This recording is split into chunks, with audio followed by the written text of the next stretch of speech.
Legend Saravana ஸ்டோர்ஸின் Akshaya Tritiya offer சவரனுக்கு ரூபாய் 1000 தள்ளுபடி மே 12 வரை. ஈரோடு மாவட்டம் பெரிய மாரியம்மன் கோயிலில் அப்பகுதி வியாபாரிகள் சார்பில் சுமார் 3000 பேருக்கு அசைவ பிரியாணி விருந்து அளிக்கப்பட்டது. ஈரோட்டில் உள்ள புகழ்பெற்ற பெரிய மாரியம்மன் கோயில் மற்றும் அதன் வகையறா கோயில்களான சின்ன மாரியம்மன், காரைவாய்க்கால் மாரியம்மன் கோவில் திருவிழா மார்ச் மாதம் நடைபெற்றது. இந்நிலையில் ஏப்ரல் மாதம் நடைபெற்ற கோவில்களின் சிகர நிகழ்வான கம்பம் எடுக்கும் நிகழ்ச்சியின் போது தேர்தல் விதிகள் நடைமுறையில் இருந்தது. இதன் காரணமாக அன்னதானம் மற்றும் பல்வேறு கலை நிகழ்ச்சிகள் நடத்தப்படவில்லை.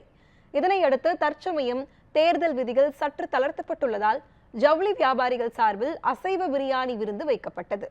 இவ்விருந்தில் சுற்றுவட்டார பகுதிகளை சேர்ந்த ஜவுளி கடை உரிமையாளர்கள் மற்றும் தொழிலாளர்கள் என சுமார் 3000க்கும் மேற்பட்டோர் கலந்து கொண்டு உணவு உண்டனர்.